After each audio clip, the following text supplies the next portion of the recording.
Hello guys, this is your friend and we are back with a new fanfic. Which is what if Naruto got harem with Tsunade, Kushina and Kaguya, part 2. And if you enjoy this fanfic then please press the like button and subscribe to my channel for more fanfic like this and comment for next part. And now let's start the fanfic. And he does. But with all of stuff she told him, it made him even angrier. Fugaku basically made Makoto's life a living hell. Not only she has to take care of her 2 children alone, she has her pride as a woman diminished and a happiness as a wife was not there. But what's made him even madder was the fact that Fugaku was cheating behind on her back. That son of a bitch was having with someone else while his wife was left, neglected, and even by then, she never tries to do anything. He has a good wife and woman, yet he took it for granted. Oh, he will pay for that. No one's mess with his precious people. He could make another woman happy, but not his wife. What an irony. Naruto decided to do what he did with Kaguya. Hugged her from behind and looked into her eyes. He wants to comfort this woman in front of him. This might not be the right way, but it pained his heart to see her desperately looking for comfort. This isn't the Uchiha Makoto, the Raven Goddess, or the Black Reaper of Konoha, the only Uchiha rivaling Uchiha Madara, the strong woman with beauty that screams divine and untouchable. No, she's now just a woman looking for love, comfort, and intimacy that only her and someone she loves share. Makoto was first surprised by the sudden hug. But when she looked down into his eyes, everything inside her feels like on fire. The eyes, those lavender eyes, hypnotize her, pulled her into an everlasting state of peace and calm. But when his hands into her body, she whimpered. Oh, how his touch was so alluring and erotic, very conflicting with his calming eyes. And guess what? It turned her on. Like, really turned her on.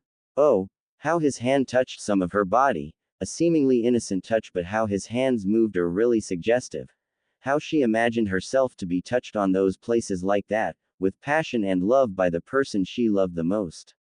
How his legs played intertwined with hers playfully, but his position was suggesting something more. And then she just realized how his body covered only some part of her torso, but she felt his muscle massaging her body in a way that made her whole body yearned. Makoto, for the first time, feel the urge to release everything that's been pent up inside her for so long. She doesn't care anymore, whether the fact that an 8-year-old just conquered her through and through, nor the fact she was the clan matriarch. To hell with her marital status or her so-called husband, she needed her release. And she did just get that, but in a way she doesn't expect. Naruto just climbed up to her head and whispered with a voice that makes her hot like nothing else. I can't do anything more than this right now. But, if Kami-sama allows it, I will make you mine and mine alone, Makoto-chan. After that, she felt everything around her turned white. She felt her body flew into the heaven, an eternal bliss. She just passed out with a satisfied smile. Makoto just had an orgasm without Naruto doing anything to her body. Naruto then put Makoto into the futon again and took a bath. What information she gave really changed the battlefield. First, about Itachi, or more precisely, Izumi. Naruto was definitely shocked to hear that. They were more or less the same. Both were definitely a pacifist thrown into a wrong place in a wrong time, but something was different, her wish. While Itachi inherited the more of the will of fire and want to become Hokage to protect his village, Izumi inherited more of the will of water and want to be a good kunoichi that makes her parents happy. While Itachi tried to make a peace by doing something that will cause less violence in the future, Izumi tried to make a peace by making them realize the wrong in their way. But, in the end, both are stuck in the same way. If he let that happen to her, she might resort herself into massacring the entire clan except Sasuke and maybe the female member. He has to find a way to prevent that. Second, he had to make sure Sasuke doesn't follow his father's steps. If Sasuke followed the curse of hatred even without much of his father's influence in another dimension, God knows what will happen if his father actively rubbing it on his face. he might turn much, much worse than Sasuke from his dimension. If Izumi massacred the entire clan, Sasuke would worship his father's words like it's a prophecy or something. Here, Naruto has to befriend Sasuke or at least make himself attached to someone other than Izumi. Third, well, he's in bind. Sure, killing Fugaku is easy, but that would destroy his plan to correct Sasuke's way of thought. Not counting that he might had to become missing Nin. And he knew that even if Makoto couldn't care less about his death, it would destroy her heart that he has to leave the village and wandered around elemental nations, not knowing when he will be back. That's not an option. He's in bind in this matter. But then something clicked in his mind. The Uchiha massacre. The answer was right between the line. He could use Uchiha massacre, hopefully in a smaller scale, as a cover-up to run away from Konoha. From the what he planned, this might be his chance to get away from the village permanently. Not only that, the gap is quite large for him to train and gain information about Konoha. 2 years gap was big enough to know what's going on in the village. But, something that bothering him was that he only had limited information about outside of Konoha for 2 years. He couldn't afford that, especially because he's afraid the forming of Akatsuki might still happen, even with what's happening in Omegakure. It doesn't even count the fact that Kiri has been silent for few months and Iwa was rumored to build an army to destroy Konoha. The problem was with the identification detection and chakra detection seal surrounding the village. He couldn't get out from the village should he wish to. These put him in bind.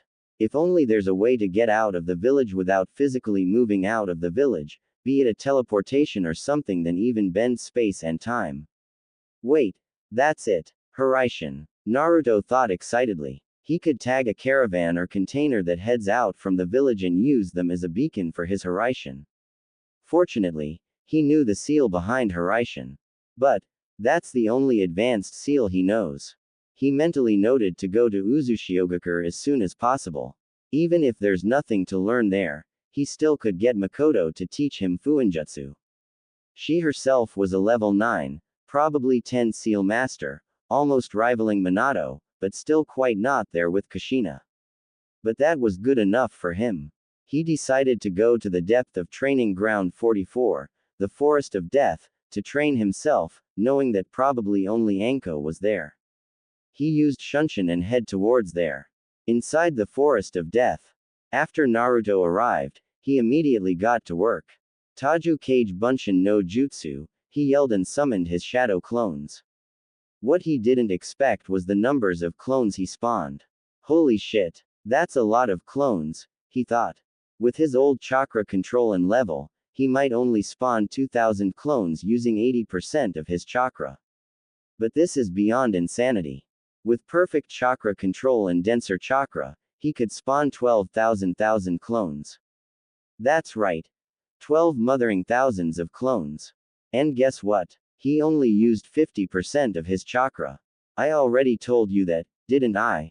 Kurama said while giggling, manifested into one of his clones. He could only blush, remembering that he passed out in the middle of her explanation. Sheesh, I don't know that it would be this ridiculous. He pouted, which made Kurama giggled again. I haven't used shadow clones for training since I learned all of those jutsus before the war. He said sheepishly. Well, by learning you mean cramming every single word into your head and make you passed out for 3 days. She said, now laughing.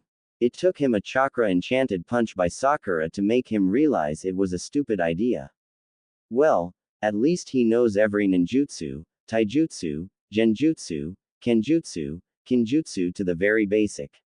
Well, for kenjutsu, genjutsu, and some kinjutsu are theory only. Shut up, he said while blushing. Love you too, Naru-kun. She said to him. After that, he decided to put genjutsu over them because of the sheer number they were in.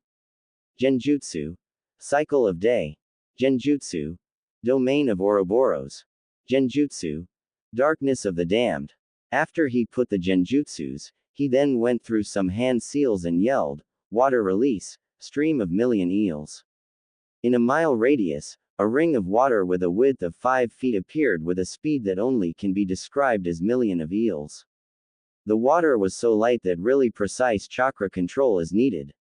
Not only that, their speed was so fast that if you don't have enough chakra, you will drown in it. Basically, even more demanding version of water walking. Then, he commanded his clones. Alright, you lot. I wanted 2000 clones training with water walking combined with 10 kunai balancing. 500 clones doing combination of taijutsu katas, 500 on genjutsu, 500 each for every elemental manipulation, 500 each on boil, lava, ice, crystal, wood, scorch, steel, swift and storm release, 1000 on kenjutsu katas, and the rest experimenting with elemental or shape manipulation. Do you understand? He yelled at them. He then went through some hand seals and all tools they needed appeared out of nowhere. Then they yelled in unison. Yes, boss. They yelled and then proceed to do their jobs. Naruto decided to rest a bit. The creation of all things takes quite a toll with his body. After 5 minutes of recovery, which again, contributed by extreme regeneration speed, he pondered his next move. Now, what do I do? He asked himself. He could go to Hyuga's household and meet Hanami and Hanabi, who's still recovering from her father's death. She was still a bit unstable after her father's death. She closed herself from others, only letting her mom, Hinata, and strangely, Naruto to meet her. Other than that, she was completely paranoid that they would kill more of her family. Maybe I should visit Hanabi. Poor girls have to know her father was no more and her sister almost followed by.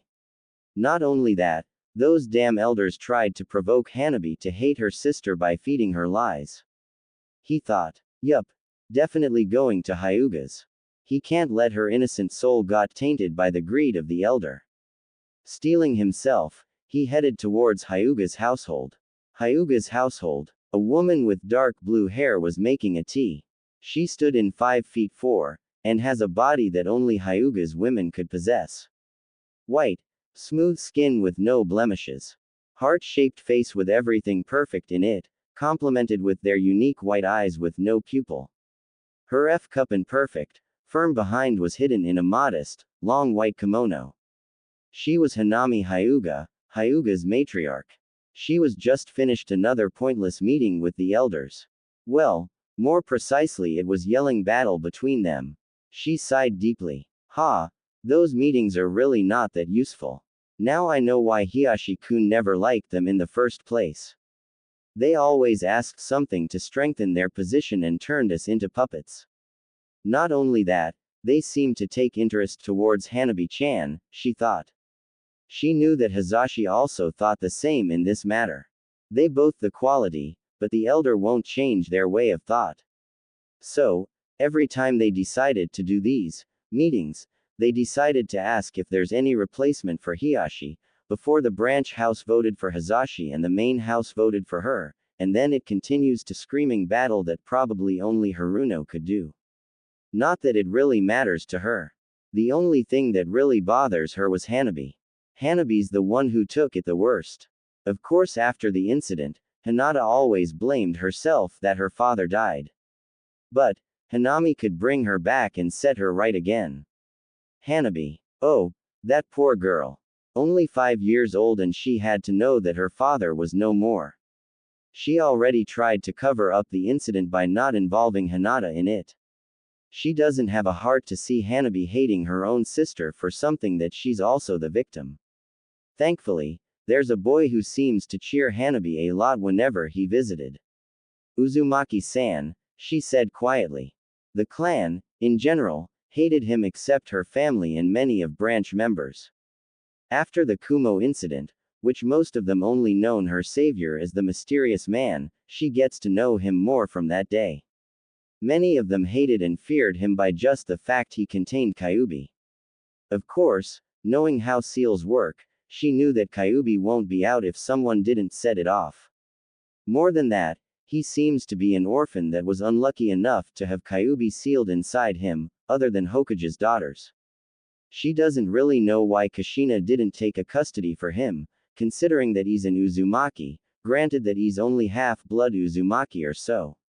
But, because she's a year younger than her, she only knows Kushina when they worked a few times together. Because of that, their relationship doesn't really make them friends, more of comrades in arms. After she took a sip of her tea, a Hyuga came into the room. Hanami-sama, we got a visitor. The Hyuga said. Who is it? Akira-san. Hanami asked. It was Uzumaki-san. He came to visit Hanabi-sama. The Hyuga answered. Hanami sighed in relief. Thanks Kami-sama that the branch member was the one guarding. She couldn't take more of those stuck-up pricks that tried to shun him away so they could keep their reputation from being tainted by the demon. Send him in, she said with a bit of the smile. That boy always seems to be happy. She always remembers his blue eyes that shines like stars in his cute smile. She also liked his attitude. It could make a perfectionist Hyuga proud, but he could relax if the time was right. Whoever taught him that, they must be really proud of him.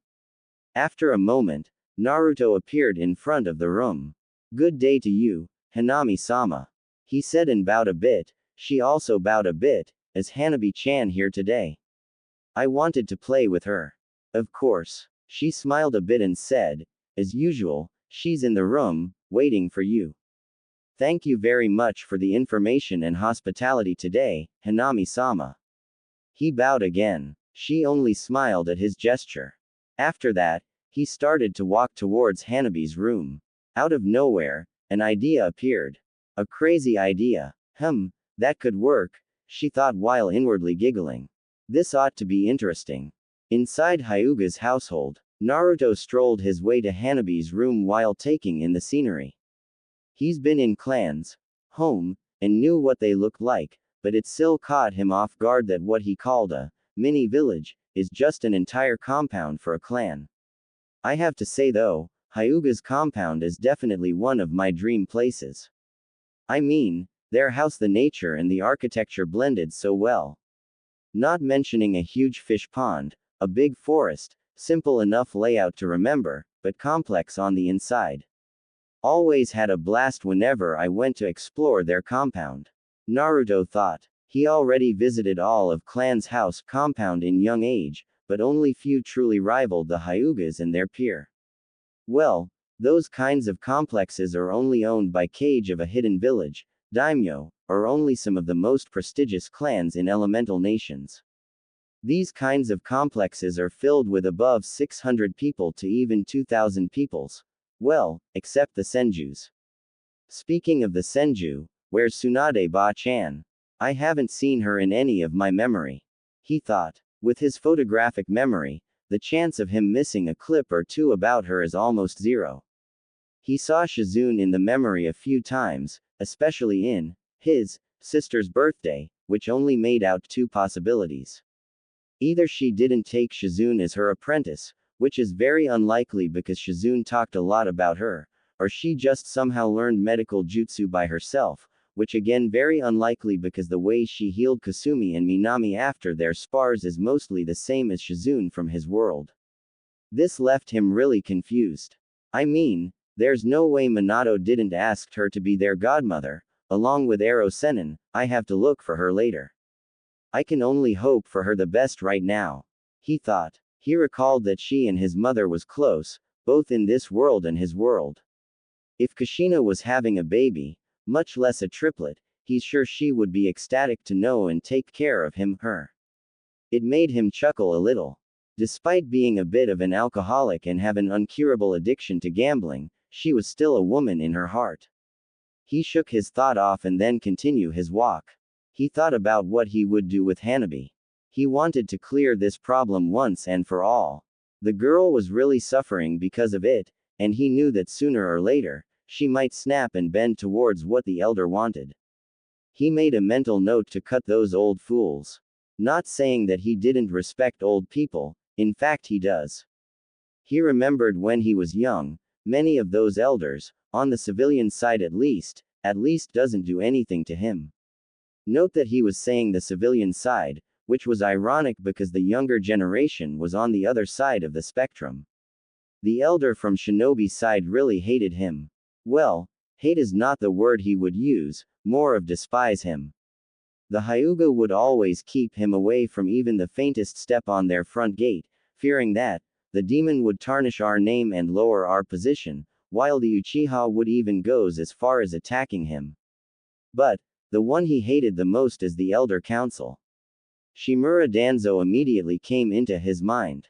Right, I forgot that bitch Danzo is still alive and manipulating some children or whatever here. That explains a shiver I got when I was on my way here. Thank Kami-sama that neither he or his bitches are smart enough to figure out what a mastered Shunshin could do. Going to thanks Shisui-san for that.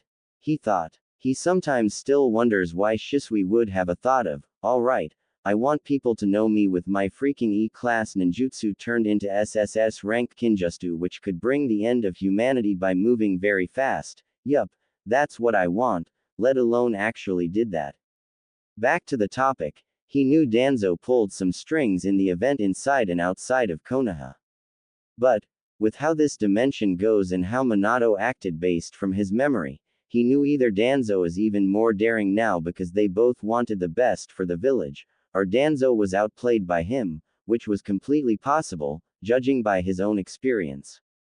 He sighed, damn it, I know that moving to another dimension is a thing, but thinking about those people or another, he thought.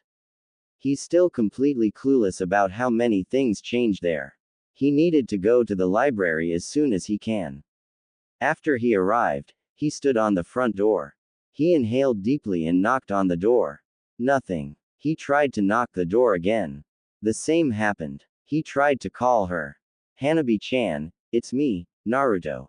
Can I come in? He asked. Still no answer. Hanabi-chan. He called her a bit louder. Again. Nothing. I'm coming in. He said and then slid the door open. There, he saw a dim room.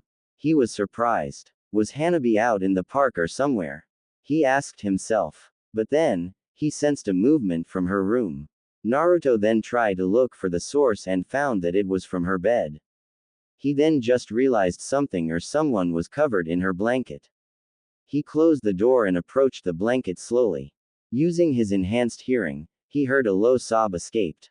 What is she doing? He thought. He opened the blanket slowly, only to found Hanabi curled up in the bed crying.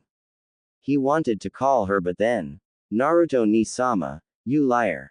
She cried and lunged towards her body and closed one of his tenketsu. Damn it, he thought while trying to dodge Hanabi's assault. He wanted to stop her, but her chakra was in distraught, mix of anger, pain, and hate. Naruto decided to take some hit while dodging her. While he was dodging, she was starting to have a breakdown. You lied to me, ni-sama. You said Hinata ne-sama was not involved. You said that ne-sama still can't move on. But what did I see? She is happy. She doesn't think about Otou-sama anymore. She used to sama so she could be the clan heiress and loved by everyone. She used to sama so she can do anything she want. She used to-sama kindness to help herself. Now everyone will forget about to-sama. I won't let her. I will become the clan heiress and I will show them that ne-sama is evil. She yelled at him, clearly angry. She can't believe her sister is a liar. She used people to get what she wanted. She used her father like a toy and throw him away when she could get a better one. That despicable woman. But she wasn't done yet. She's still angry with a man. A man she trusted so much. But you, Oni-sama. She yelled while increasing her speed like never before, you manipulated me, ni-sama. You lied about her. You lied about being sad about to-sama. You lied about how you feel bad about me. You just used me so you could affiliate yourself with the Hyuga. You used me as a reason to defend yourself from the elder. They told me the truth. You're no my Oni-sama, or should I say, Kyubi. She cried out. How could she be so blind? Of course Kyubi would use her while she's downhearted. He would show some love just to make her forget about her father and forgive her sister like it's nothing. How could she even trust him in the first place? Naruto was shocked and angry at the same time. Those old bag of shit. They twisted her and tainted her innocent soul just to get power. They lied to a young 5-year-old just to use her. They use a lost child to be their lapdog. Those will pay. Hanabi-chan, how could you believe them? He asked while dodging her strikes. He started to recall his memories. Don't you remember those scary stares that you told me? Don't you remember those creepy faces that they showed? Don't you remember how your timid Nei-chan would stand up to them? Your Nei-sama, so sweet and harmless, she wouldn't hurt a fly, stood up to them like they don't even scared her. He asked her, hoping that something got through her. When she didn't show any reaction, he decided to bombard her with questions again. Or did you forget how much time I spend with you, even doing nothing? How many ice cream, sweets, or cinnamon buns we shared? How far would I go just to see your smile? How I treasured you more than anything I had. How lonely I am before I met you in Hinata. He asked, but in the end, he cracked. Again, damn those memories of him actually get through his mask. Hanabi flinched a bit. She still remembered those memories as clear as they were made. But, remembering what the elder said, she steeled herself. She won't be fooled again by him. Never. No. All of them were lies. Lies. Lies. Lies. I hate you. I wish you never came into my life. She cried out. She didn't care how much it hurt her body. She would destroy him as a start to make people remembers about her father. Naruto was desperate. This totally went south from his expectations. Looks like he failed to prevent her from falling.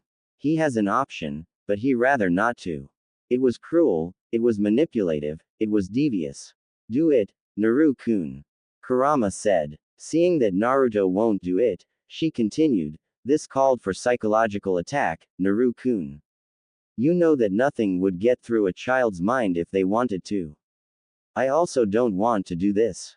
But, it's the best thing you could do instead trying to get through her head. Naruto hesitated. Deep inside, he knew by doing that, he made a hypocrite out of mentioning how much it could affect Hanabi and how cruel it was. It was a viable option and it could clear the problem but. Single quote exclamation mark. This piece of shit. He thought and he grabbed her hands.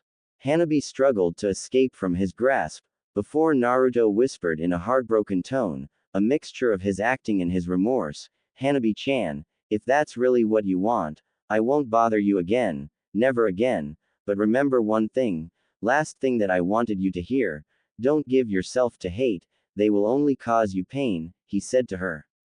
He then used Shunshin and moved to somewhere else. He just wanted to let out his feelings. Meanwhile, Hanabi was shocked, but then passed out from her exhaustion. Forest of Death. Naruto just started to beat everything there. Nothing matters. 20 feet giant anaconda, 3-headed giant lizard, 2-headed tiger bear hybrid, 25 feet wood monster or whatever the hell it was, he just beat the shit out of them with his taijutsu. Meanwhile, Kurama was pumping a bit of her chakra to calm him down. He felt dirty. He felt like a hypocrite. He felt like a liar. He dared to do something like that to someone close to him, and a child no less. How could he atone his sins for what he has done? Kurama, knowing exactly what he was thinking, just sighed. This part is both what she loved and hated the most.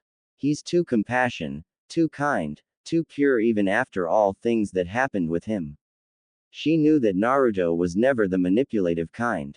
He always acts first and thinks later. He never used something like that before because he's an honest person. He always wore his heart on his sleeve, and he never liked underhanded tactics like that. Damn him, though. If this happened when he was younger, I would have asked him this and probably doesn't feel anything other than satisfaction. Guess he really changed the way I am, she thought.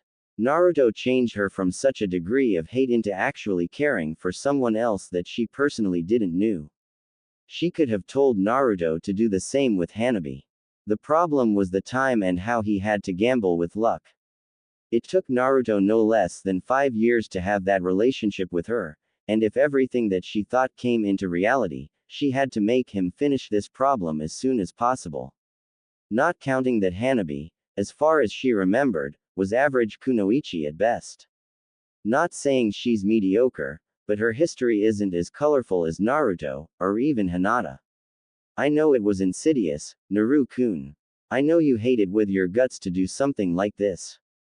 I know you might really hate me right now. She flinched at the last part, but she continued, but, sooner or later, you got to do it. You can't just do what your heart tells you. Kaguya gave us another chance in happiness. The game isn't the same anymore. You know that Minato here could play the whole village like a puppeteer.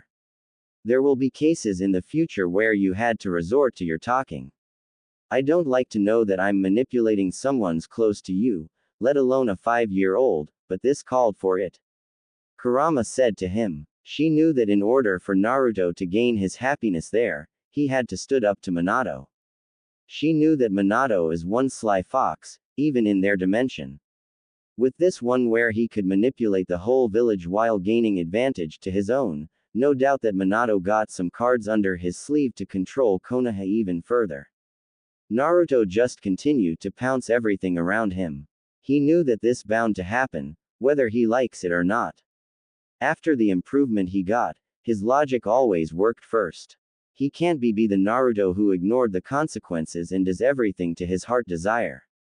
His brain knows it was a right thing, but his heart never stopped to yell it was wrong. Even if I's a right thing to do, doesn't mean I have to like it. He said to her, more like a spat. Kurama just smiled sadly at him. So mature, yet childish. Don't you remember how stubborn you were with Sasuke and your early obsession to defeat him, even though you know you would lose? How you wanted to be recognized that you do those pranks? Or do you even forget that you used a bright orange jumpsuit to make people look at you? They're called children for reasons, Naru-kun.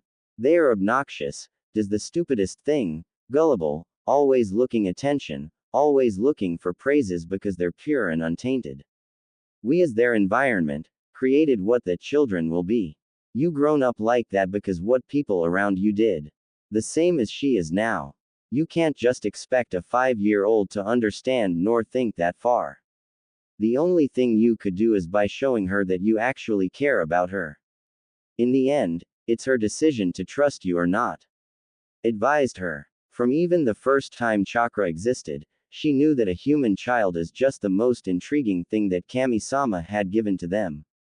1,000 years she had lived, thousands of children she had witnessed, some of them flourish and even bring an evolution, while some failed or even rotted and become a thorn. Naruto finally calmed himself down. Kurama was right. Ultimately, it was Hanabi's choice to trust him or not. But, he would be damned if he would let those elder corrupted her even more. He hoped that even if she doesn't trust him anymore, she would at least remember some of his words. But until then, it's not over for him. Thank you, Kura-chan. You would be a good mother someday. He said to her, exuding calm chakra. Kurama was taken aback. Did he indirectly propose to me? She thought heatedly, blush starting to creep up to her face. Images of her and Naruto with 3 kids playing on a grass field. Her family. Her ultimate happiness. What she didn't know, however, was that she was thinking out loud and Naruto heard her. Naruto blushed by that implication. But, with a smile adorned in his face, he appeared into his mindscape and kissed her forehead. She was so surprised, she yelped. Once you were out of the seal, Kura-chan, I will make you my wife, he said while caressing her face, and then got out of his mindscape. Kurama was so shocked, happy, and angry at the same time. Her face turned redder than her kimono color, and she just fell down and rolled around in the mindscape with her hands covering her steaming face. Baka. Baka. Why he's so kind and mischievous at the same time. I hate him, she thought while rolling around. Naruto just laughed at her reaction. After a while, he heard a small voice coming from her. I will hold your word on that, she mumbled. Naruto just smiled gleefully. He feels very lucky to have a girl like his Kura-chan. Naruto saw the sun starting to get a bit orange. He decided to dispel his shadow clones there. After around 15 minutes of processing his memory, he made another 10 shadow clones and asked them to read every single book in the library. He got a job to do. Infiltrating Hokage Tower. He started his preparation for tonight's raid. Clearing near the Hokage's tower. After Naruto got there, he got to work immediately. He released his Henjin Am-10 shadow clones and asked them to scout the area. After the clones dispelled, he used his Rinne Sharingan to confirm their location. 10 Anbu, all of them are standby. No suspicious movement or chakra usage. Looks like they're connected with each other.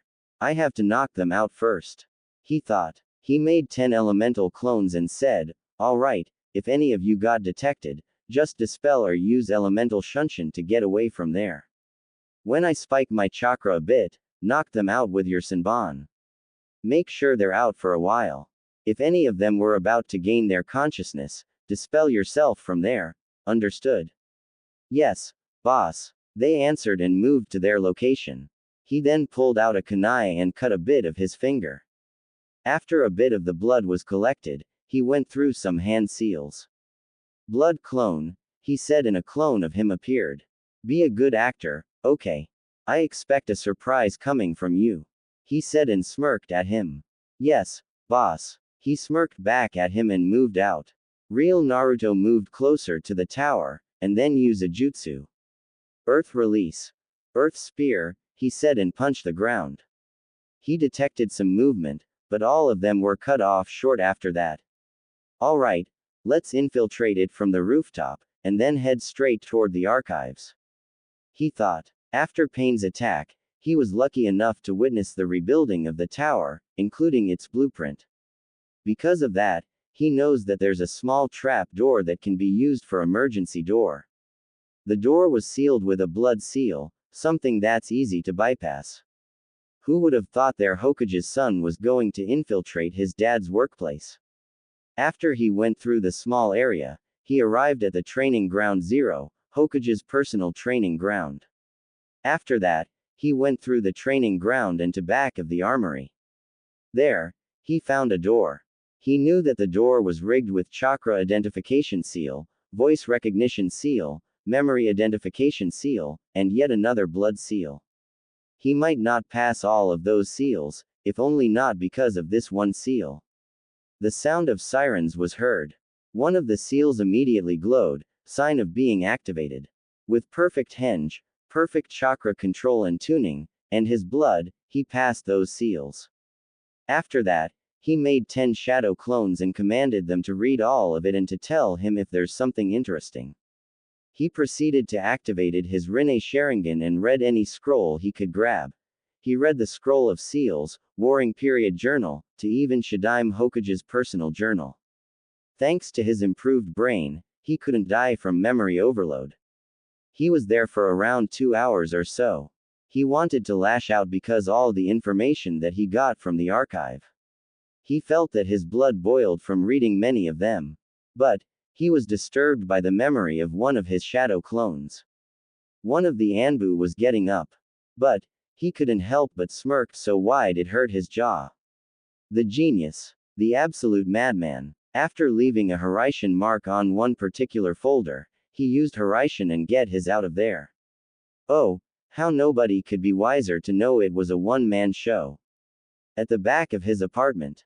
After he arrived, he used his perfect henge to turn himself back into 8 years old. He went back to his apartment. He expected his room to be clear. What he didn't expect was after he took a step inside, Makoto appeared in front of him with a shunshin and jumped at him. Naruto-kun. Thank goodness you're alright. Where have you been while there's an attack? Makoto asked worriedly, looking at him with no bullshit look. After she just got home, heard some ranting from his husband, and took a bath, there was an attack. Her mind immediately thought about Naruto. He could be somewhere, not knowing anything, killed, tortured to death, or even kidnapped. With that thought, she searched the entire Konoha. Thankfully, her status was retired and she didn't have to go to the front line. But after searching for an hour, she couldn't find him anywhere. Then, she decided to make a chakra detection seal, hoping that Naruto would be there. But, after another hour, she considered going to the front line and torture the out of them if they were involved. But then, her seals activated. Naruto was surprised. How could she know the moment he was in the room? Then he reminded himself that Makoto here was one of the best Fuinjutsu user. She might put a detection seal or something in his room. Thanked Kami-sama that she was alright. But, he's in pinch. Is there any way out there? And those Sharingan. It bored into his soul. Remember what I said this afternoon, Naru-kun, Kurama said in a sing-song tone. He got the meaning, but what he could possibly say to her when he was faced like that. I ran away because I thought they were looking for me. He said with a tone of sadness, and words just rolled out of his tongue. I thought that those sirens are warning that Kyuubi might break free. I ran into Forest of Death to lessen the damage I'm about to unleash. I'm afraid that I'm going to cause more suffering. I'm afraid that I'm going to destroy the village again. I'm afraid that I'm going to kill you. He said and started to sob at the end. Inwardly, he was shocked how well he could act at all of that. Damn, Koyuki would be proud of him.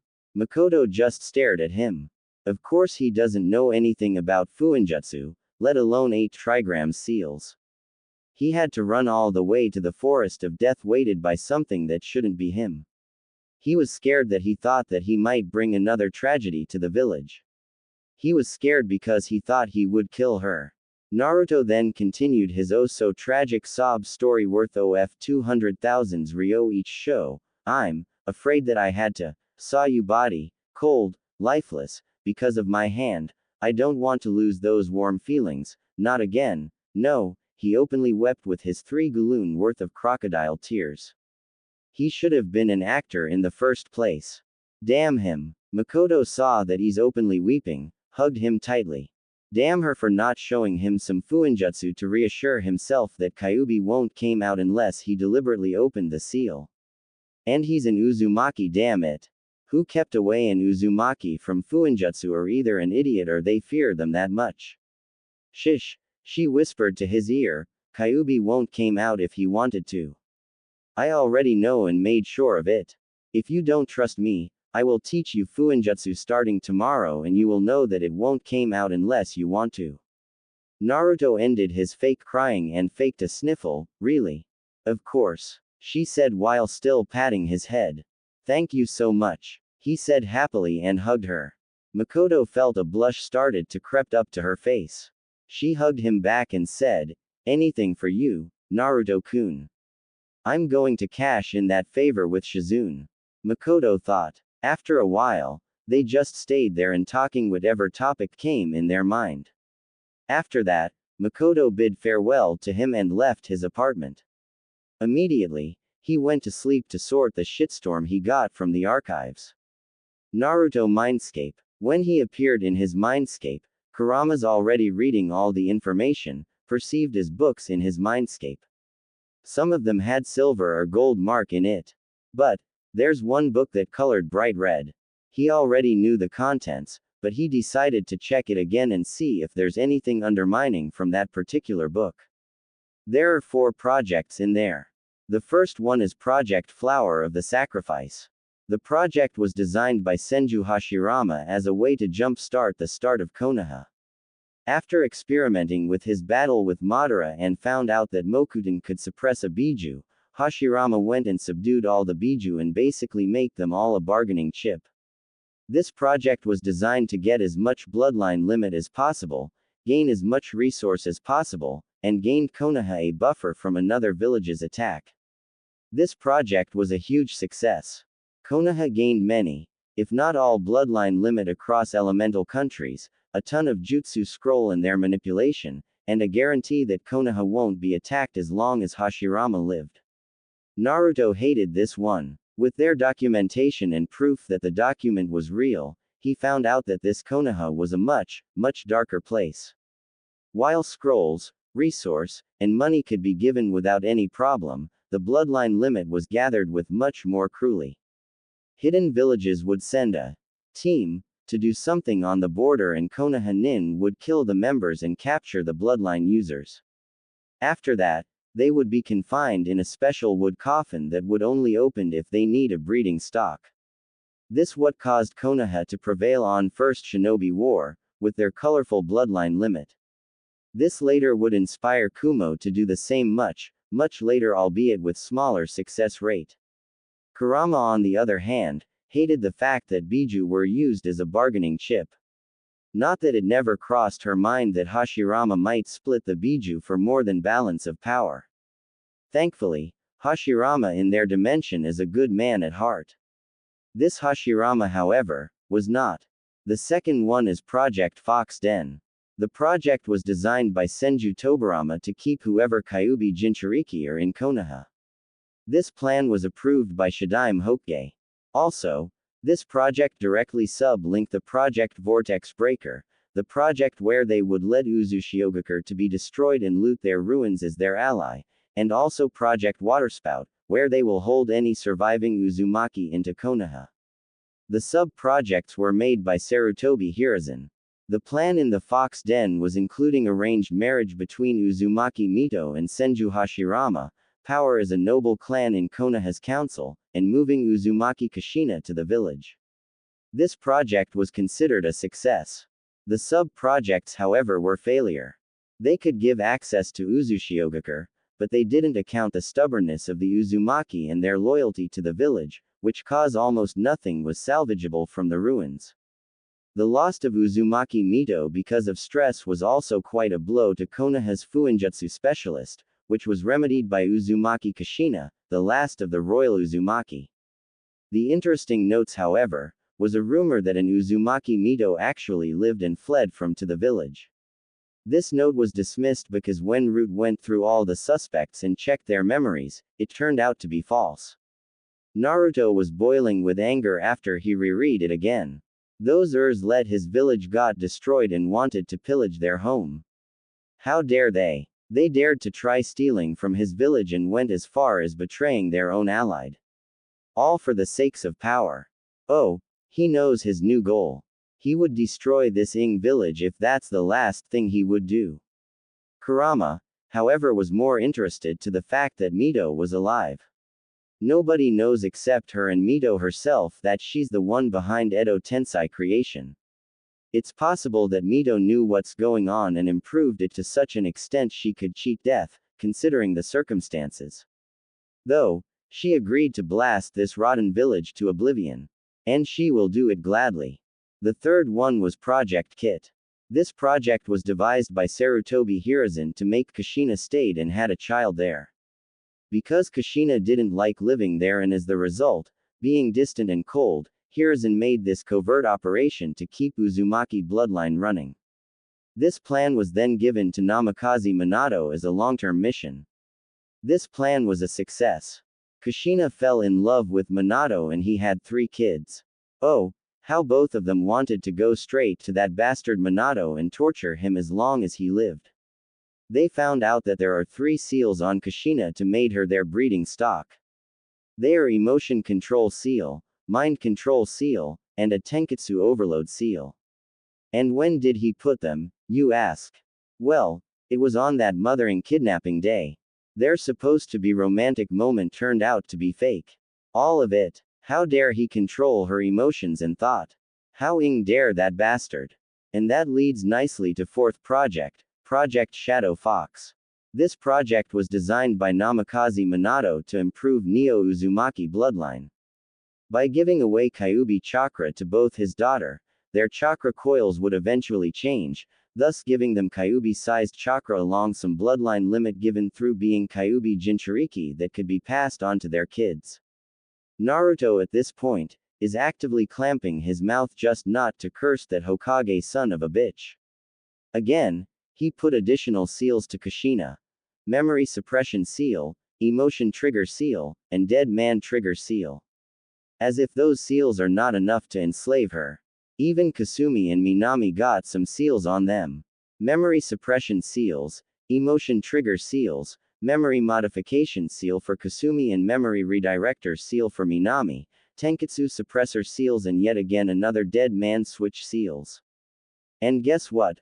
All of those seals would activate should they see or heard him or his name. This bastard would even enslave and kill his own Ing family just for the Ing village. Trying to calm himself down, he found a particular seal that doesn't seems to make sense. Hey, Kura-chan, do you know what's this Tenketsu overload and Tenketsu suppression seal is for? He asked through his teeth, trying to keep his anger at bay.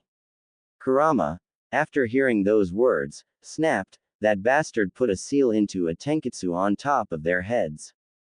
Every female Uzumaki has that Tenketsu. It was supposed to be a mark for their life mates. A bit of their chakra would leak and try to sync with another people's chakra. Whoever synced with their chakras were their life mates. Minato forced open that chakra point when he saved Kushina, basically manipulated her brain and heart to love Minato, while Kasumi and Minami's one were blocked so they wouldn't see anyone more than friends. He couldn't suppress it anymore. He finally snapped. He tried to hold it, but after he heard that Kushina was turned into his fangirl and turn his sisters so they can't feel love, pure anger leaked and he put out killing intent so heavy that Kurama herself who's angry even flinched. Minato, you're a dead man, you son of a bitch. Mark my word, you little lying bitch. He's angry. That bastard manipulated their minds and hearts. Their rights to choose were taken by him. Their rights to live with her own decisions were twisted away by him. He turned a woman into mindless fangirl that would only heard her Minato words, and they turned his own daughters into persons who wouldn't know love. There's a way to fix this, Naru-kun, she said, trying to calm him down.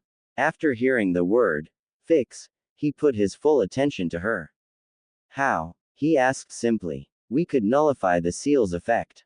It can't be released instantly or they would die instantly. We have to ruin it little by little. The seals were already there for too long for Kushina. It would take years to repair her brain and Tenketsu. The seal Minato using could only be activated if he gave it a bit of chakra every now and then. You could destroy the seal and replace it, or you could change the seal's array so instead of reinforcing the seals, they would destroy themselves. The problem is that Fuinjutsu is beyond your scope right now. We need Makoto to teach you Fuinjutsu. Hell, I think going to Uzushiogakure might be necessary should you know that the seal's array was much more complex than normal seals. That's the plan from now on. Fuinjutsu is our priority from now on. I would not let that bastard control someone's life. Kushina had been trapped with a monster of a man and both Minami and Kasumi had been controlled by a devil of a father. It's my job to clear all of this mess and kill that bitch. After that, I will demolish this village to its core. This village was made and led by evils that only cares about their village and names, not their people. I won't live in this godforsaken village. I won't be cage of this village. No, Uzushiogakure will rise again. He ended his speech, which gained a smile from Kurama. And I will be there by your side as your beloved wife. She said and smiled proudly. Naruto then embraced her and captured her lips. Then, they started their tongue battle. After a while and both feeling satisfied, they broke up their kiss. Nay, Naru-kun, she called sweetly in her melodious voice, which sent a shiver to Naruto. What is it, Kura-chan? He asked with a sing-song tone, which made her hot. That voice won't be boring to heard for a long time. I love you, she said with lust to his ear. I love you too, he said with the same fervor and kissed her again. After that kiss, they broke off the hug and leaned on against each other. They continued their reading in peaceful mood, surrounded by lush grass field and a blue sea across the distance. A thought crossed his mind. I will help all of you from that man. The monster who doesn't deserve love, who doesn't deserve a family. I will show you real love, not with seals or anything else. Just you wait. Kushina, Minami, Kasumi. Naruto's apartment. Another new day in Konohagakure no Sato. Naruto woke up like he does every day. But his mind says otherwise. After sorting yet another batch of information dump, he honestly felt that he hadn't slept for weeks. But, thanks to his improved mind and body, that tiredness was gone pretty quickly. Well, that was quite a news. He thought to himself. Not only that he got all the info about Konoha's secret projects, he got all the information about all the shinobi that Konoha ever had, all the trades that happened, even on the back door, to every spying route that made even Jiraiya's one seems like a rat's tunnel. Those jutsus though. I can't imagine Hashirama Gigi really make those jutsus. Naruto thought again. While he thought he knew all of Shadaime's and Nadaime's Hokage jutsus, he wasn't quite hit the mark. In that dimension, both of them had some really messed up shit. Like wood release, thorns of the roses or water release, wrath of Ryujin, which judging by their casualty report from their sides and others kills hundreds to thousands of people. Naruto was surely surprised. He couldn't fathom the thought of that Senju Hashirama, a man filled with compassion, silliness, and sometimes stupidity that even competed him, could think of a jutsu that trapped the victim into genjutsu, numbed their pain receptors, and made them see their body, only to find out that it was being impaled by thorns in every single non-lethal spots both inside and outside, and then release the genjutsu to overload their head with so much pain they died instantly. Whatever. Now, let's see what my prank caused today. He thought and chuckled. Oh boy, after he got the information from his clones, he knew that he just made the pieces he needed. Alright. He got up from the bed and stretched a bit. I should go to the place Makoto-san mentioned. He said to himself. He already decided that he had to master Fuinjutsu first. He took a fast, and unfortunately cold shower, made some breakfast and packed a bit of the leftover, and then go to the far side of Naka River. Then he remembered, right, those root us. He thought. He just discovered that Minato decided to send a root member every 2 days since Naruto could avoid detection from normal shinobi from now on. If Minato knew that he was getting stronger, he could jeopardize Ho's whole plan. He cut his thumb and made some hand seals. Blood clone. He said, and a clone of Naruto appeared. Can you be a dumb person, please? I know you're the master of it. He said to his clone. His clone only looked back with a strange face. You know that you're basically saying that you're dumb yourself, right? The clone said. Naruto only looked at him with an annoyed expression. Well, you get the point. I know I was a dumb kid. Can you act like that? He asked. The clone then made a shit-eating smile and shout. Alright, time to start a day. I'm going to be the best Hokage, TT Ibeo. He shouted. Naruto got a shiver down his spine. Holy shit. I don't think I'm this obnoxious when I was a kid, now I remember everything. He said and slowly rolled his body. Then he started shivering and his eyes were blank while mumbling something incomprehensible about his life. His clone looked at him with flat face which said, what the hell? Meanwhile, Kurama was having a time of her life, ha ha ha. That was a perfect impression of your childhood, Naru-kun. And you know, I still remember everything, she teased at the end. Hearing that, Naruto started rocking his body and mumbled, Naruto is fine as he is. Getting tired of his shenanigan, the clone decided to give him a chakra enchanted flick to his forehead with an equivalent power of a wind release, Rasenshuriken. After that flick, Naruto snapped out his trance. Ow, what the hell, Dadbeo? He snapped at his clone. His clone only shrugged. And I'm the one who's supposed to act dumb, he said and looked away. Ha, that's because you don't experience what I saw. He said while keeping his hand folded, whatever. Just do what you have to do. Just don't reach that level and you're gold. Report to me when we do our training. Got it? Sure thing, boss. He said and he got out of his room. Meanwhile, Naruto headed to his own destination. Waterfall near the river. After he arrived there, he found a small house near the waterfall. There he saw Makoto practicing her kenjutsu. Naruto could only be awed by the beauty and fluidity of the movement.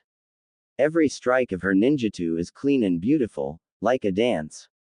He reminded himself to definitely learn bukijutsu, other than his current katana training. Makoto, who's just minding her own business, felt someone staring at her. She wanted to lunge the pervert that was staring at her so intently, only to find out that it was Naruto. She felt a blush appeared on her face. She couldn't help but feel happy that Naruto was admiring her. She's no show-off like many of her clan, but seeing that Naruto looking at her like that, it feels really nice, she thought happily. No men have ever seen her as a kunoichi. They are usually eyeing her like she's an object, a prize to win over. But Naruto was different. His age doesn't measure up to his matureness. She felt her chest swelled up a bit with pride. After she finished, she went to greet him. Good morning, Naruto-kun. Naruto, who was awed by her performance, just stammered, morning, Makoto-san. Then he continued, you were really beautiful there. He said and smiled at her. Makoto, who heard his compliment, just stood there frozen. Naruto just complimented her. He just said that she was beautiful. Her face immediately turned red. Her heart soared with unknown happiness. Damn him and his smile. Thank you, Naruto-kun. She answered shyly. She never imagined the day that she would blush like those fangirls. Naruto, who saw her face, just grinned at her and offered her his lunch box. I had a bit of leftover from the breakfast. Do you want it? Makoto smiled a bit and accepted it. Thank you, Naruto-kun. Then, they sat on the porch in front of the house and she ate it. She could proudly say that his cooking is that on the level on some chefs her clan had, even better. The mix of his determination, abuse of shadow clones, and his own brightness really made him excel in housework, especially cooking. She felt really special because this is the side only she knew. The thought of that made her really happy and embarrassed at the same time. After she finished her meal, they proceed to enter the house. Naruto took a good look inside the house. Nothing was really special there. Just a tea room with racks of books, a toilet, and a small bedroom. He wondered why this house was made. But, he got beat by Makoto, who answered his question first. This is the replica of the tea room where Madara Ojii-sama and Mina Obaa-chan used to live. Ka-sama asked it to be built so I could fit in with Konoha's lifestyle. It's still my most favorite place. She said and reminisced a bit. She remembered how his grandmother would teach her there, whether it was civilians subject to fuinjutsu, how her grandfather used to give her a scroll of his jutsu every birthday, how their grandparents would still get lovey-dovey while telling her their stories. She really missed those simple days. Naruto then looked at her and couldn't help but smile ironically. Uchiha Madara, who was driven by his revenge, he even summoned Jubi to destroy the world, is the opposite of it here. Ah, the irony when he knew that his Hashirama Jiji and Madara Tem was the reversed here. Thankfully, Hashirama doesn't have Sharingan to use as Anami. And from some of Root's old mission journal, they acquired Hashirama's cell to breed Mokuten user and just succeed recently. Speaking of Root, surprise surprise, it still exists under Hokage's order.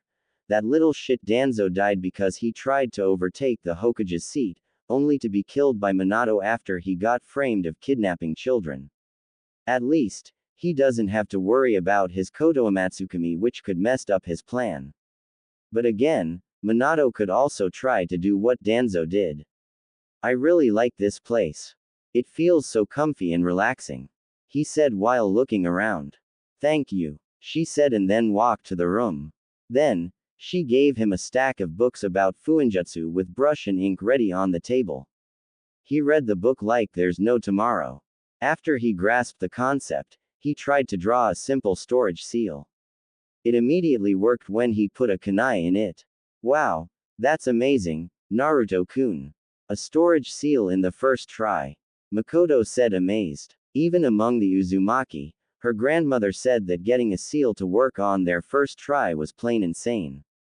There's only few of them, including Uzumaki Mito, who's able to make a seal in their first try. Those people later turned into creators of the most advanced seals ever made, including Mito's signature 8 trigram seals. He, thank you. He laughed sheepishly and smiled at her. It must be a really good thing that he succeeded on the first try. After that, he tried to make other basic seals, like chakra depletion tags, explosion tags, mark tags, etc. And then, he stepped up his training to making those seals in higher level. After he got a bit of hiccup during training, he decided to make 10 shadow clones and ordered them to start reading those books. Then, something came across his mind. Nay, Makoto-san. Could you change an active seal's function or at least reverse the seal? He asked. She wondered a bit before she took 2 papers and a brush. She drew a small chakra storage seal and a high chakra drain seal. To reverse the seal effect, you need higher seal level to do it, she said, and then put the chakra storage seal onto Naruto. After 5 seconds or so, the seal was all filled up. Makoto then put the chakra draining seal on top of the chakra storage one. Naruto felt a bit of his chakra was drained. She continued, that seal should had popped one of your shadow clones. But, because it was a replacement seal, the effectivity of it will go down to 95% at best or totally failed, depending of how advanced the seal was. She explained and then released the seal. She took other papers and draw low barrier seal and then put it on the table, causing a blue barrier to appear around the room. You could also change the seal itself. But, she paused and started to moving her finger as if she's writing with her fingers. To Naruto's amazement, she changed the array on the barrier seal, causing it to turn into elemental defense barrier. It requires such a perfect chakra control and a lot of chakra that even a seasoned medic nin like Shizune could only manipulate some high-level seal. Very high seals manipulation was never heard of, much less the Uzumaki level. No one, even from Uzumaki royal family, could manipulate a seal to such degree. She finished. Naruto was amazed and excited. Even after his transgression to another dimension, he's glad that there are still some things in the world that he could do. He couldn't call himself an Uzukage if he couldn't master Fuinjutsu to that level. Ha! Namikaze Uzumaki Naruto, Shidaime Uzukage of Neo Uzushigakure. I like the sound of that. Sandaime of Uzukage doesn't sound too shabby either. He thought. And the more he thought about it, more he was inclined to do it. He could be a leader to his village, albeit it's not Konoha like he wanted to.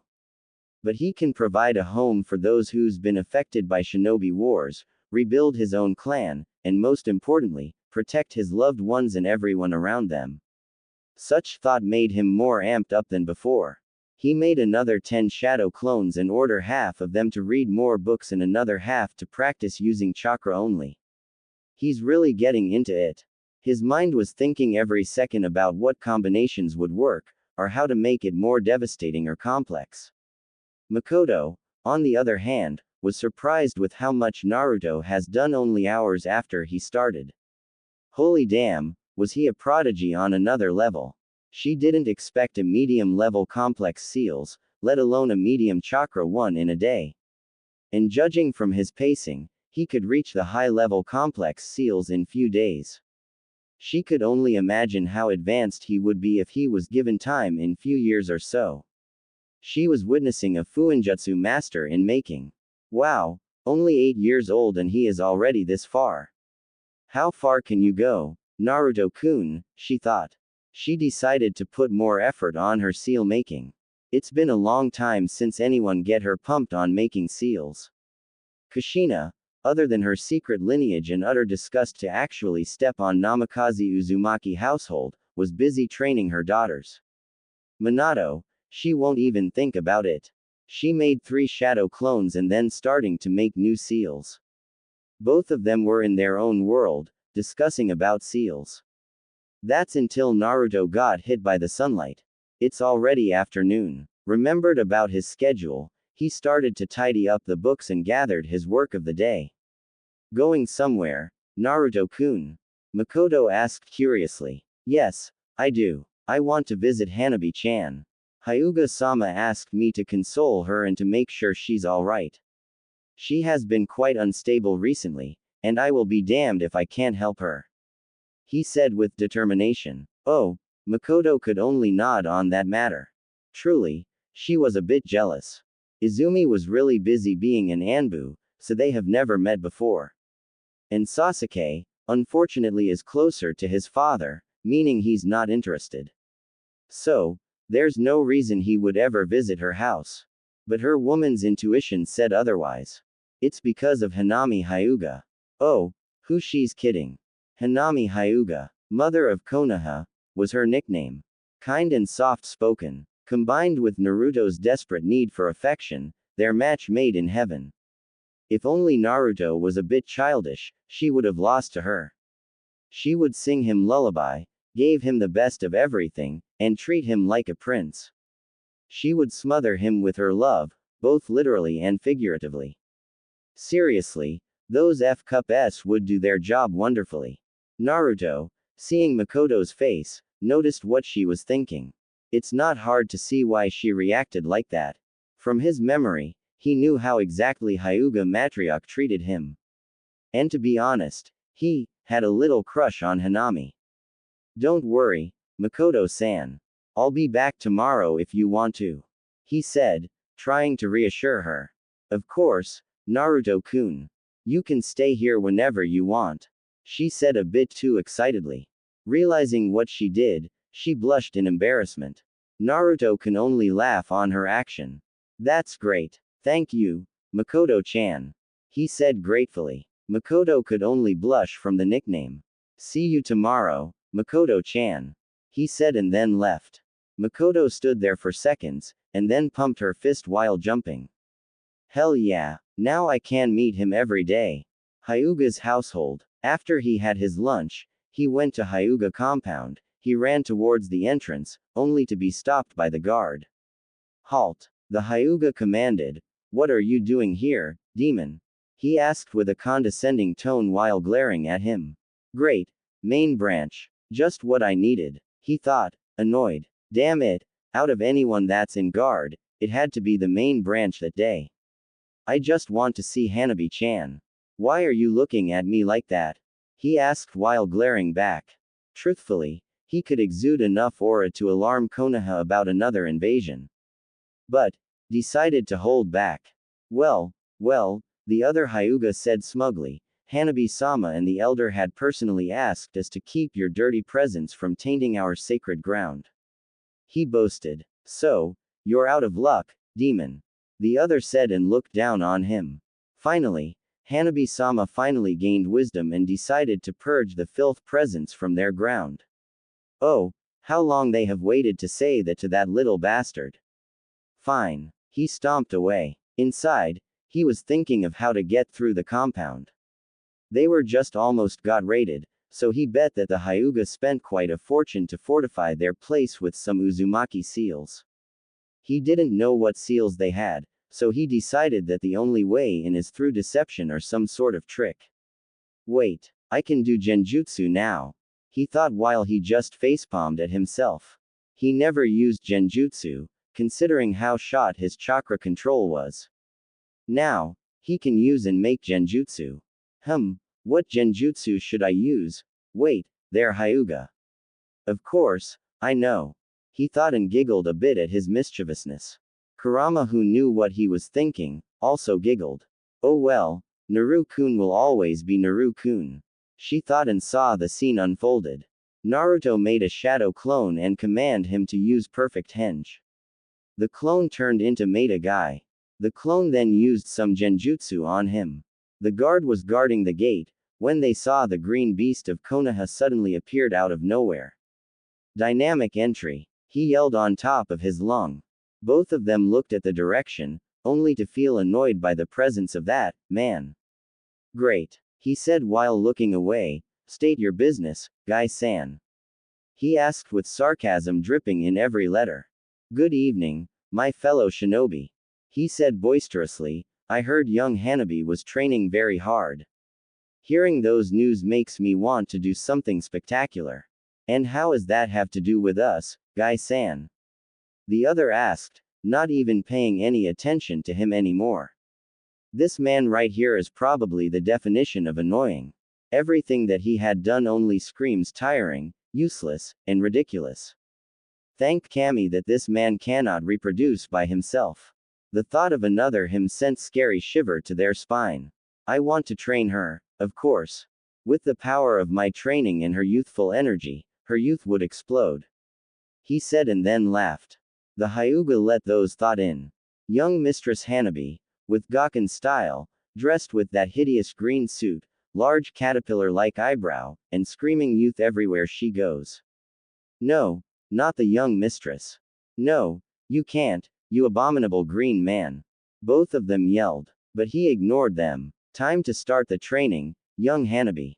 Charge, he said, and then ran into the compound and destroy everything in his path. The guards were shocked for few seconds before they rushed into the compound. No, Hanabi-sama, we will protect you from that abomination. Hanabi-sama, stay away from that monster. And then few seconds later, huge ruckus can be heard around the compound. Both Naruto and Kurama laughed at that scene. Not trying to waste any more time, he decided to go in. Few minutes later, Hanabi's room. Hanabi was tired after the shenanigan that just happened. The green beast of Konoha decided to take her, or kidnap her as her family said, to his training.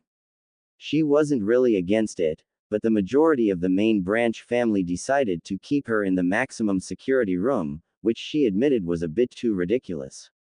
But after the problem was solved, she went back to her room. There, he saw something near the window. There's a bento box. She opened it and found all sorts of dishes that she loved.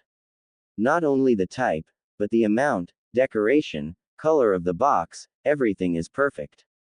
Even the detail on the scone was spot on. But then, she reminded of something. There's only one person that can make her lunchbox to that detail. And she was correct. She found a piece of paper stuck on top of it. To Hanabi-chan, I'm really sorry if you found the lunchbox not to your liking. I just want you to know that I never, ever to even consider seeing you as an object for my own goal. I don't want to ask you to trust me. I just want you to be happy by yourself. If there's any chance you want to meet me, I will always be there. Naruto. She could only scowl on the note. Liar. He lied about himself. How could I trust him like that? Everything written there must be fake. I had to tell this to the elder. She was about to get up. Fortunately, one of the elder entered her room. Evening, young Hanabi. I have some news for you. He said emotionless. Hanabi immediately got into her position. Is there anything you want to tell me, honorable elder? She asked politely. Yes, I do. This is about you. Next week, we're going to a meeting between Konoha and Daimyo of the Lightning. You are to be tasked to socialize and bring new connections for our clan. You are even allowed to choose your own future partner, as long as it is within our requirements. And always bring Hyuga the honor and superiority in everything you do. The elder said with an expecting tone and look. She wanted to sigh, hearing those complicated stuff. But she knew better than to get herself punishment. He bowed down obediently. I shall not disappoint, honorable elder. She answered. Good, he said and started to walk away from the room. Before that, she managed to get his attention. Anyo, she said meekly, only to receive a glare from the other end. I got this F from someone, she said weakly. She didn't know why, but she felt her resolve crumbled with every step he took. And when he took the lunchbox, she started to wonder if it was the right decision. He looked unimpressed, before an evil smile appeared on his face. Good one, young Hanabi. You are truly to be destined with greatness. He looked at her with his smile that really scared her out. She saw him bringing the box to the veranda. And then he did something that she didn't expect to happen. He slammed the lunchbox very hard. The perfectly made dishes inside it either got smashed or were cluttered on the ground. She saw ants starting to swarm the food. You were starting to notice your position well, young Hanabi. You rejected that demon's temptation to false promise and sense of relationship. It won't be long before you're going to be the true heiress of our clan. He boasted and laughed a bit maniacally. Then, he walked out of the room with the same smile he had before. Hanabi could only witness what just happened. For every single fiber in her body that hated him, she certainly didn't know how it would affect her. She could feel every taste of the food. She could feel every sweat that he poured into the food. She could feel every little money that he had to use to give her the best that he could give. And most importantly, she could feel his attention on every single thing he made. But now, It was no more. Everything was destroyed. Gone in just few seconds. She could feel her heart wrenched. Those wonderful things that he made, has come to an end. And from now on, she had to let go of it. Why do I hesitate? It's what I want, she reassured herself. But she felt lost on her own words. She could only ask herself and looked at the mess on the soil. She could only look there, even from the futon. She let her veranda open. And then, she cried herself to sleep. Forest of the Death, Naruto's arena. Right, here we go. He said and made a hand seal. Taju Kage Bunshin no Jutsu. He yelled. Thousands of his shadow clones appeared. The thing is, there are 45,000 clones now. I'm not even surprised anymore. This is just plain ridiculous. He sighed while Kurama giggled at his assessment. Alright, split with the same proportions as we did. But now, I want each regime to give me 200 clones each. He commanded. Then everybody went to their group while some of them left. There are 4,200 of them. Okay. Now, 4,000 of you are going to do Fuinjutsu training, while 200 of you supervise it. You're allowed to experiment, as long as you're sure about its capability. But remember, we're still not an expert. Therefore, you're only allowed to improve the performance of a seal, or combine functions between two of the same level seals. No new function whatsoever. Got it? He asked those clones. Yes, boss. They yelled back. Now all of you, begin. He yelled and the clones went to their own position, while Naruto was doing exercise. Safe to say, Fuinjutsu section was the most volatile area there. No other regimes dared to be in 5-mile radius. After around an hour, his blood clone arrived with a big grin on his face. Why are you smiling like that? Naruto asked, a bit creeped out. Oh, I got big news for you. You're going to love it. He said with the same grin. He decided to dismiss his clone and started processing the information. Sure enough, he was satisfied. Holy crap, he was right. This is more effective than I thought it would be. He thought, while Kurama was smirking evilly. Well, what do we have here? I know you got some evil bone in you, Naru-kun. She said. Well, she wasn't wrong though. The masked man spotted with obsidian. Another assassination attempt towards our Hokage. Followed with another headline of, Masked Man as Iowa Shinobi all along. Followed with many articles about waging war with Iwagakure to teach them another lesson for messing with Konoha, the strongest hidden village, or to show our might towards those pebble eaters. There's also a small article about Masked Man as an Uchiha. He had feeling that article won't be small next time he read it, that's for sure. Wow, I can't believe my clones had set up the perfect scenario. He thought with a grin. Judging from those headlines, he already guessed the picture of Konoha's politics in few years. Then he went back to his training. Few hours later. Alright, I think that's it for the day. He said to himself. After he fortify his training ground even more with more genjutsu and thousands of barrier seal, he got out from the area. A few minutes of walking, he sensed that someone was near him. And judging from the chakra, they are around Anbu level. Naruto prepared his kunai for the worst. Clang. He parried the sword that was trying to slash him while he tried to dodge. It goes on for a minute before the attacker stopped in front of him.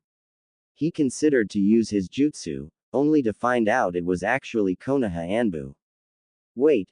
Hold on. Stop. Stop. I'm from Konoha. He yelled frantically, hoping that the person is friendly. The person stopped their movement, and it was tense for a few minutes. Who are you? The Anbu simply asked in a womanly voice. Naruto was surprised, but decided to be on guard. Naruto Uzumaki. Ma'am, he answered simply, kunai still ready. After few seconds, the Anbu moved to behind him using shunshin. Naruto noticed that she swung with the back of her sword. Not deciding to complicate the problem, he let himself got knocked out, but still conscious to his surroundings. The Anbu then took his body away. Izumi's perspective. Izumi, or known as Itachi, could only sighed at her incompetence. She almost blew her cover up to a civilian, and to such a high-profile one. She was a carbon copy of Makoto. With the exception of her shorter, but straight hair, she looks almost exactly the same as Makoto. She was wearing a normal Anbu outfit, which consisted of a gray vest with black shirt and Anbu pants. But in addition to that, she also had a thick bandage wrapping around her chest, which can be looked as a wound bandage in her male form. She also had a giant black robe with high collar as the last protection should everything failed. It was a perfect disguise, but it could get stuffy, so she usually hangs it while mission. But she always wears it in the village to protect her identity. Well, not that day. At that time, she was not wary for her surrounding.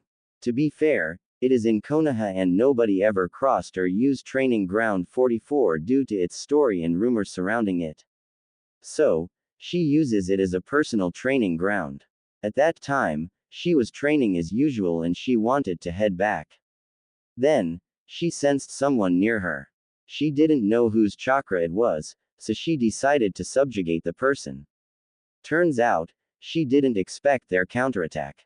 So, she decided to stop and looked at her opponent. "Who are you?" she asked with low tone. She thanked her low tone was quite husky, so it was easily misheard as a man's voice. "Naruto Uzumaki, ma'am." At that answer, her mind went batshit crazy and went overdrive. She didn't realize she already teleported behind him and readied her weapon. Thankfully, some part of her mind still able to control her body, so she didn't accidentally kill him. She just realized her mistake after she knocked him out. "Crap. Now what do I do?" she thought. Then, she got an idea to bring him to Konoha Police Department.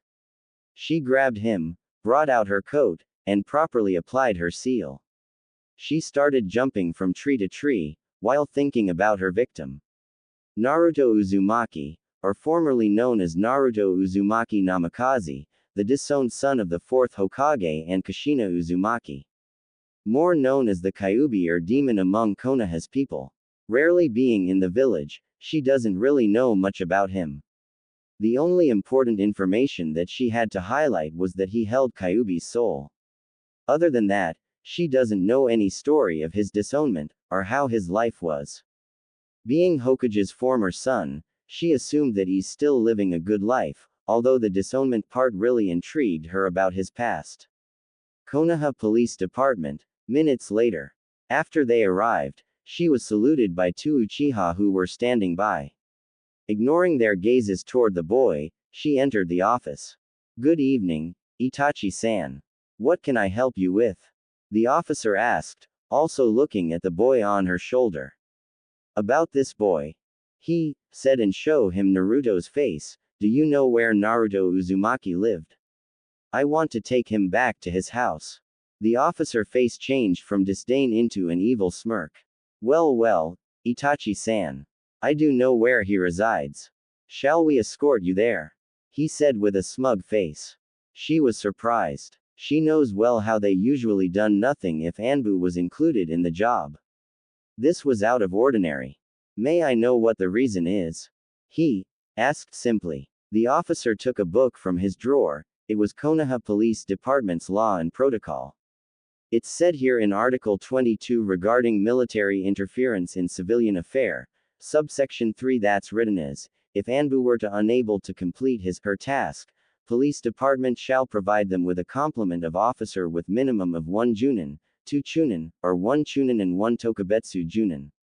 The personnel provided can also be added to up to 3 junin, 4 chunin, or 2 chunin with a tokubetsu junin and junin.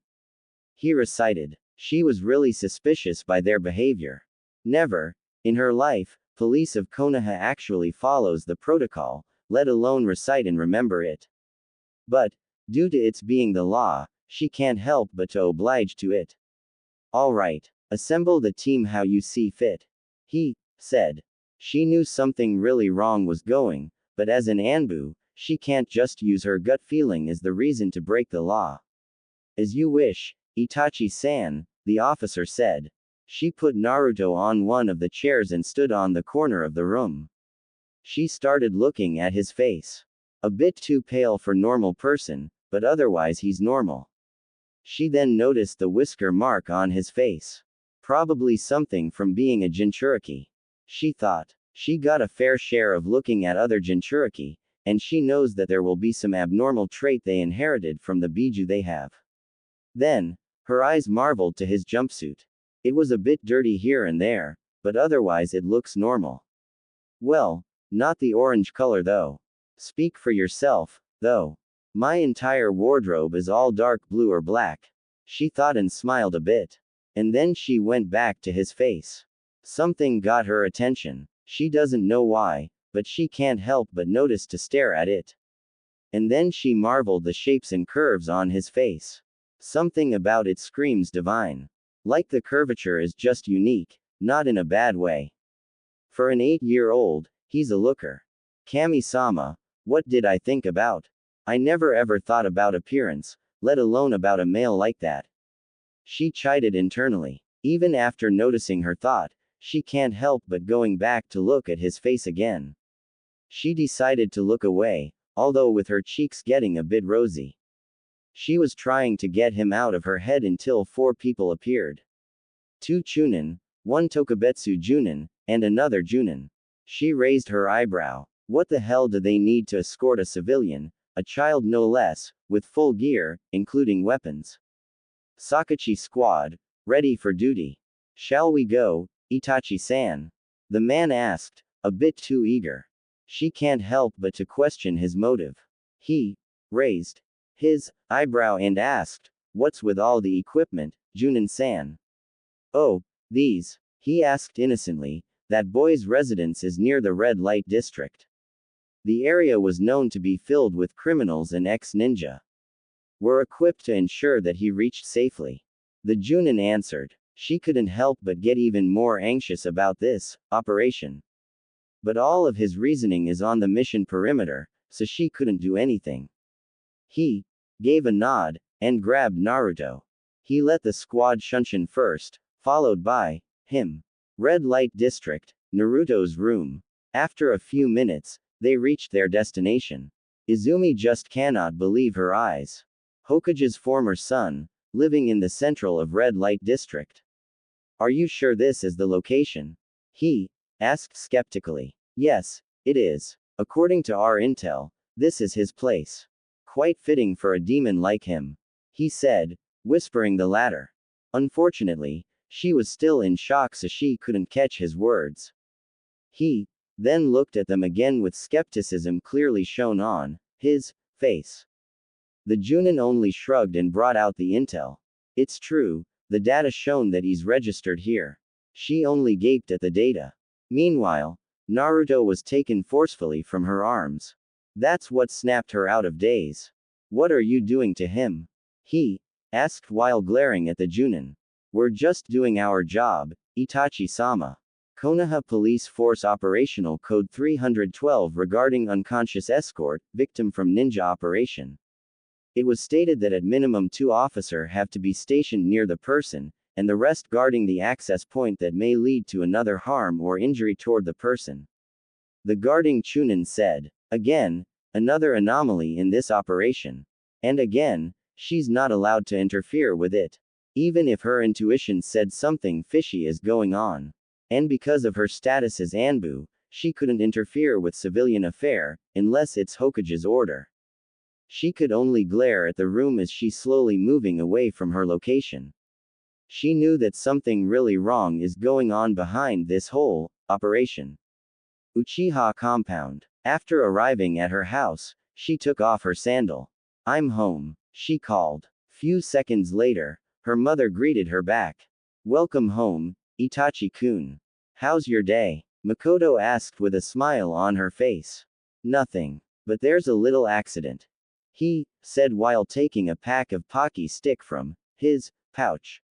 Well, want to tell me about it? She asked him, and gestured towards his room. He only nodded and then both of them walked into his room. There, he told Makoto everything. Oh, well, Makoto answered uncomfortably, that's one way to hide your identity. Yeah, he said while continue munching the snacks. I hope I didn't hit him too hard. But I still can't believe a child of Hokage nonetheless lived there, he mumbled. But Makoto heard it and she felt her world froze. What? She asked dumbly. Her mind went into panic. It must be him. What? He asked again simply. That's until he saw her face change. She was frightened. Who? She grabbed his body and shook it frantically. Who was that boy you were talking about? He was surprised. His mother never reacted like this. Millions of questions starting to swarm his mind. Getting impatient and more panic, Makoto shook his body even harder. Who is he? Izumi Uchiha? His mother asked a bit loudly. She unconsciously dropped her disguise seal and answered with a small voice. Naruto Uzumaki, she said to her mother. She closed her eyes, waiting for her punishment. That's until she felt her mother's hand let go of her and frantically opening her window. After that, her mother disappeared. Feeling responsible, she followed her mother's track.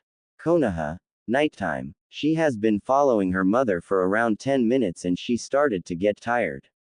She knew her mother was strong. She didn't gain her S rank classification in bingo book for nothing. But even until now, she never saw her mother at her full capability. And imagining what's going, she knew that she, in the only words that can describe her condition, ed up. Then, she heard a scream out of nowhere and she saw her mother headed there even faster. After they arrived, she witnessed the worst torture she ever seen. Naruto was there mangled up.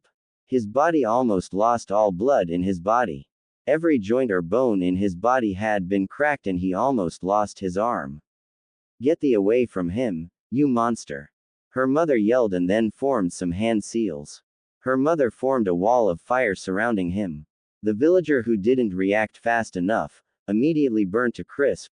While their surrounding caught on fire, the fire spread even more from them. Izumi looked at her mother's victim. She saw the body of the Junin god burned to ashes. To say she was flabbergasted was an understatement. What the hell? Were all of that crap was just to get me out of the picture, so they can torture him? She thought. Then, her anger started to raise like never before.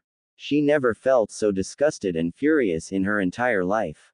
She never knew something like this made her blood boil that much.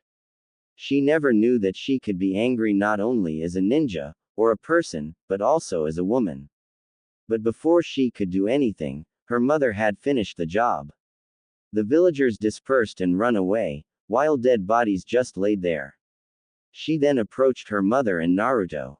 Naruto-kun, just hang in there, she said while she used small-scale healing jutsu.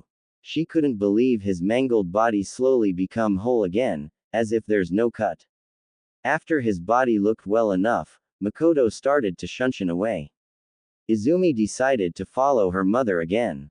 Naruto's apartment. After they arrived, Makoto put down his body on the futon and went to kitchen. Izumi, who doesn't know anything to do, stayed beside his bed and contemplated what just happened. I can't believe what just happened there. How could someone do that to such a young boy? What had he done to be treated to such an atrocious attack? What kind of life had he been through for 8 years? Was it better when he's Hokage's son? How could Hokage-sama never heard a wind of it? All those questions keep appearing, until she noticed that his body moved a bit. After that, his eyes opened up a bit. Ow! What just happened? He asked to no one in particular. Her body froze, didn't know what to do. What should I do? Greet him? Apologize to him? I don't know what to do. She thought before she heard he called her name. Izumi ne-san, is that you? He said. She felt her mind crashing down. How the hell did he know? Before she could do anything, Makoto came in with a plate of fried rice on her hand and put it on top of the small coffee table. Alright, I think it's time for me to tell you something, her mother said, leaving no room for objection.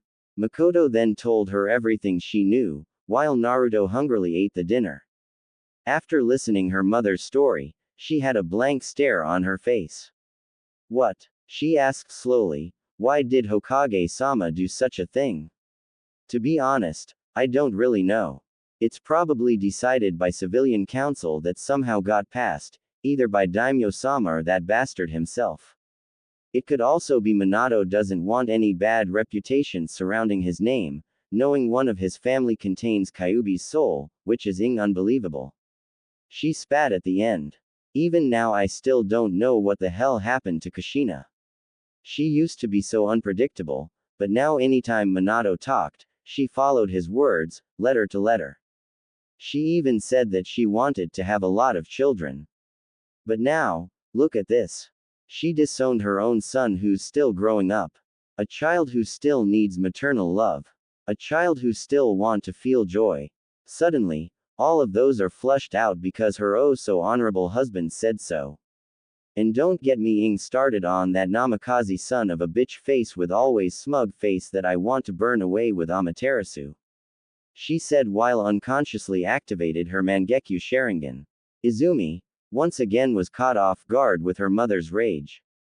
But it was understandable. Everything that had been done to Naruto was wrong at all level. Now she understood why her mother sometimes not at home. She did have to train early like him. But he doesn't train for war, but he trains to survive. Even her, an Anbu, could feel her heart cringe at how horrible his life is, to have to wield weapon just to survive from your own people inside the village itself. Wait, hold on, she said, realizing about something. Why does he know my name? This time, Makoto looked away. She couldn't tell that she broke down in front of Naruto and told him everything. She knew that Izumi doesn't like her real identity being known by outsider, except her. She couldn't tell her that she misses her daughter so much. Izumi was waiting for her mother's answer, only to heard Naruto's voice. Because she misses you, he said while looking at her with strangely concerned look. She misses the real you, her daughter. She's pained because you're lost. I know how it feels. But I know it even pains her more to see you don't ask her about your problems. She knows that you're in a problem, yet she can't do anything about it. My parents probably hate me, but I know there are some people who loves me. So, you can imagine how sad it is if you, her own flesh and blood is in turmoil. Suddenly, Izumi got attacked by her own flashback. Memories appeared and she remembered all of them, but she finally noticed how her mother looks every time she goes on a mission. She knew her own problem, yet she didn't notice that her mother always yearned for her to just open up and tell her everything. Then, she felt somebody crashed into her. It was her mother, sobbing her heart out. Please, I want you to be happy, I want you to know to be my daughter again, even just for a moment, I want you to know no matter what you do, Ka-san will always be with you, she sobbed. And that's it for Izumi. She finally cried her heart out. Both mother and daughter finally become one again. After that, both of them confessed their problem to each other. They stayed like that for a while until they smell something sweet. I made some hot chocolates for us. I hope I didn't make too much, he said, a bit nervously. The Uchiha could only giggled at his action and took a sip from their own cup. They enjoyed their cup, while Izumi and sometimes Naruto shared their stories. Laughter filled their room overnight. During the conversation, Izumi felt the past by so quickly. After the heartwarming revelation with her mother, they spent their time talking with each other. She couldn't help but feel amazed, yet sad about how Naruto's life is, more so for her mother. She finally knew how such a young boy could go toe-on-toe with her, one of the best Anbu, in close-quarter combat. And not only in combat, but his mentality as well. The more stories he told, the more she came to detach herself more from Konoha, especially every time the Hokage was involved. After they finished their drinks, the Uchiha said their goodbye. Thank you so much Naruto-kun.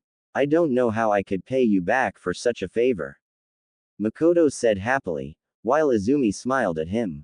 No problem. But can I ask you a favor? He asked. What is it, Naruto-kun? She asked. Can you teach me Bukijutsu? He asked while scratching his head. I tried to do it by only looking at it, but I always failed to do more than slashing around my weapon like a madman. Oh, is that it? Makoto asked and take a thinking posture. What if I included weapon training while you're training with shurikenjutsu? Is that good for you? Izumi added. Or you can ask me if you want to, as long as I'm not on mission. Well, that's if you want to. She said a bit nervously. Of course. He answered with glee. Thank you so much, Makoto-san. Izu, he suddenly shut his mouth with his hand. Izumi, in particular, was confused with what happened to him. Naruto then bowed down and said, I'm sorry for the slip-up, Itachi ni-san. Izumi was surprised, both by herself and Naruto.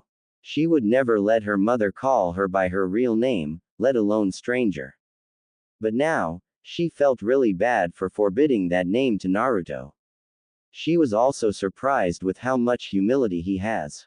Considering how much he had done for her and her mother today, she didn't really think about it until Naruto realized about his mistake. You can call me Izumi, Naruto-kun. After what happened today and from the story you told to me, I think I can trust you that much. She said and smiled a bit, showing her sincereness, but, other than Ka-sama and you, nobody could ever know my real identity is. I hope you understand, Naruto-kun. Naruto hearing that, beamed, of course. I swear it on my Nindo. Believe it. Thank you, Makoto-san, Izumi ne-chan. Izumi blushed from how Naruto called her. Why am I blushing again? I felt nice though to be called ne-chan.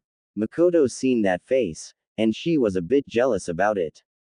Izumi was much younger than her, and she could date Naruto if she wanted to. She was afraid that Naruto would lose interest for her in romantic relationship. Damn, I really have to address that problem with Makoto. It really makes me sad knowing that she's always to lose me. That bastard really affected her. He thought. To release the tension, he waved them goodbye. With that, they went home. After seeing them disappeared, he lay down on his futon. Remembering the scene made Naruto's heart warm. He's glad that he could help Makoto for her problem, while solving Izumi's problem at the same time. He looked at the moon. It was full moon, and that reminds him about Kaguya. Kaguya-chan, I really want to meet you again. Wherever you're, just wait for me, okay? He thought. Then he felt his body got wrapped by a warm feeling. It was Kurama's chakra, hugging him. I'm sure always thinks about you whenever she can. She said while some of her chakra enveloped him. But, she said before Naruto abruptly got pulled into his mindscape, how about cuddling with me now? Your dear wifey really misses you, she cooed. Naruto, deciding to play with her game, revealed himself as his adult form with his old outfit, which definitely got Kurama hot and wet at the same time. Then, Naruto skillfully locked her body under his, with every single part touching the right spot. Oh dear, he said and slid up his knee closer to her juicy thighs. I don't know that my wife is such a vixen. And then they cuddled like there's no tomorrow.